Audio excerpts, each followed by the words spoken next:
Hey guys, it's me, Jimmy Champane, here with my review of Bad Match. It's directed by David Chrichirillo, and it stars Jack Cutmore-Scott as Harris and Lili Simmons as Riley. It comes out this Friday on VOD services, and this movie just took me for a ride. So the basic plot here is that Harris lives in LA, he works at an ad agency, and he uses Tinder like a lot of dudes do, where he's looking for one-night stands. But he doesn't necessarily tell the girls that, which is where he runs into problems, especially when he meets Riley, who will not take no for an answer. They do sleep together, but as he's leaving, she kind of reels him into one more date. Then it turns into her calling him constantly and texting him. They do meet up again consensually, but after that, things just get a whole lot worse until they escalate into a fight in a bar. And after that, they get even worse. I won't spoil how, but this movie really will take you on a ride. It's very suspenseful, and it's actually pretty scary. I'd say Cheap Thrills is more of a thriller, but this one is definitely a horror movie through and through because everything in this could happen to you. So even though the movie is constantly showing its budget, not only with shot work, but then when you see the apps they use to replace Tinder, Facebook, and Instagram,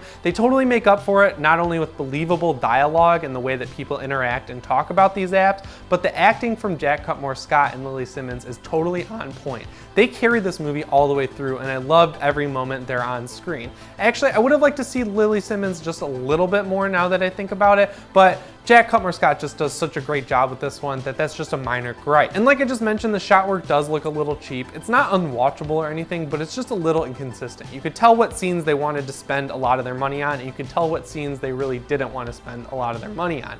I thought it was cool though, as someone who lives in LA, that they go to places like Button Mash and Mission Cantina over on Sunset. It was cool to see real places in this movie, even though it was definitely due to budgetary constraints, but it hit that LA vibe perfectly. If you live here and you watch the movie, you'll definitely know what I mean. I was also a big fan of the soundtrack, even though I do have one minor gripe. The bar they hang out at all the time in this movie, every time they're in it, they use licensed music to make it feel more believable, and it totally works. But at one point in the movie, they go into a different part of that bar, and it turns into a nightclub, and they use just some generic dubstep. And I didn't really get that because they went the extra mile for 99% of the movie, but then that one part used a totally generic song that would never play in a club here. But other than that, I really like the soundtrack, and the licensed songs they picked, all the way down to the credit songs, was totally great. Now to go back to the plot, you probably think you have this movie pegged due to some movies that are very similar that came out in the past 20 years, but trust me, you have no clue.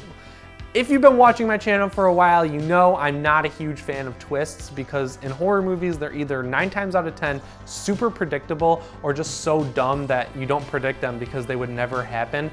And I thought that was starting to happen in this movie, but I had no idea where it was going, and then when the twist revealed itself, I was blown away. It was really smart, really well thought out, and it was just done perfectly. I won't give any details about it, but I gotta say, that was really good writing there, and I loved it. So as I wrap up here, if you couldn't tell already, I really liked Bad Match. The one big problem it has is it looks pretty cheap, so if you're the kind of person who needs a very cinematic movie, you're out on this one. It's just not gonna do it for you. But if you're looking for a cool horror movie about the pitfalls of using Tinder in 2017, I think this one's definitely gonna hit home. The script, the acting, and just the overall story that's told here is so good that I feel like it makes up for about 90% of its pitfalls. So hey, I really like this movie, and if you wanna support it, you can rent it this Friday on VOD services, and I really think you should. If you're one of the people who came back and watched my videos over and over this Halloween season, I just want to say thanks. This is the biggest month I've ever had on my channel, and it's all because of you guys.